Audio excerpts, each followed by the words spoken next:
হসপিটালের মধ্যে পরমা পুলিশের সামনে বয়ান দিয়ে বলে ওঠে, আমার নিজেকে শেষ করে দেওয়ার পেছনে আমার শ্বশুরবাড়ির কারও হাত নেই, প্লিজ তাদেরকে ছেড়ে দিন।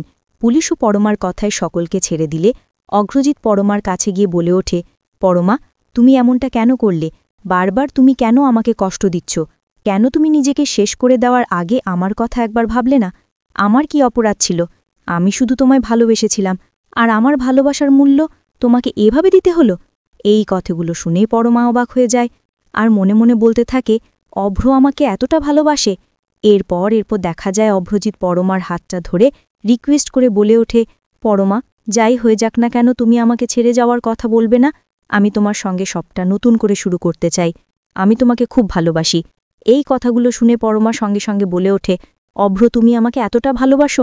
আমি জানতাম না। আমি চাই এখন তোমার সঙ্গে সবটা নতুন করে শুরু করতে। এই কথাটা শুনে অভ্রজিৎ খুব খুশি হয়ে সঙ্গে সঙ্গে পরমাকে জড়িয়ে ধরে, আর এই সকল কথাগুলো আদিত্য ও সুদীপা শুনে অনেক খুশি হয়ে যায়। সুদীপা মনে মনে বলতে থাকে, আমি চাই দাদাভাই আর পরমা অনেক ভালো থাকুক। আর এদিকে আদিত্য মনে মনে বলতে থাকে, আমি তো এজন্যই সুদীপাকে বিয়ে করেছিলাম, যাতে বড়মা আর দাদাভাইয়ের জীবনটা আবারও সুন্দর করে শুরু হোক। যাই হোক, ফাইনালি আবার তারা এক হচ্ছে, এটাই আমার শান্তি। এই কথাগুলো ভেবে সেখান থেকে সরে যায়। এরপর দেখা যায় সুদীপার সামনে গিয়ে দাঁড়িয়ে অভ্রের মার রেগে বলে ওঠে, এই ফোনটা পুলিশকে তুমি দিয়েছিলে, তাতে অঘর চৌধুরীর পরিবারের অপমান হয়। সুদীপা তখন বারবার বলে ওঠে, আমি ফোনটা করিনি, বিশ্বাস করুন আমি ফোনটা করিনি। তখনই আদিত্যর বাবা অংশমান চিৎকার করে রেগে বলে ওঠে, এই মেয়ে চুপ, তুমি হচ্ছ আমাদের বাড়ির অলক্ষী, তোমার কারণেই সবটা হচ্ছে। বংশ পরিচয়হীন একটা মেয়ে আমাদের বাড়িতে রয়েছে, এজন্যই সব অশান্তি হচ্ছে। এই কথাগুলো শুনে সুদীপা খুব কষ্ট পায়। আর এই সকল কথা সুদীপার কলেজের প্রফেসর প্রীতম বাসু শুনে মনে মনে বলতে থাকে, সুদীপাকে এরা এতটা অপমান করছে, আর সুদীপার হাজবেন্ড তার পাশে দাঁড়ায়নি, আমি তার পাশে দাঁড়াবো।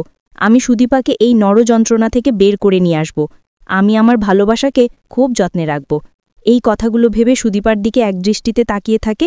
এরপর দেখা যায় আদিত্য অভ্রজিৎ সহ বাড়ির সকলে মিলে বড়মাকে হসপিটাল থেকে চৌধুরী বাড়িতে নিয়ে আসে।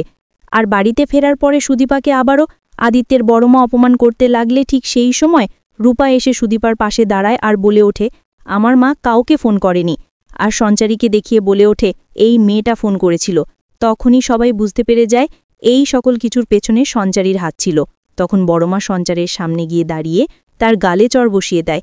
এমনটাই দেখতে চলেছেন অনুরাগের ছোঁয়া ধারাবাহিকে। পরবর্তী আপডেট পেতে চ্যানেলটি সাবস্ক্রাইব করুন। ধন্যবাদ।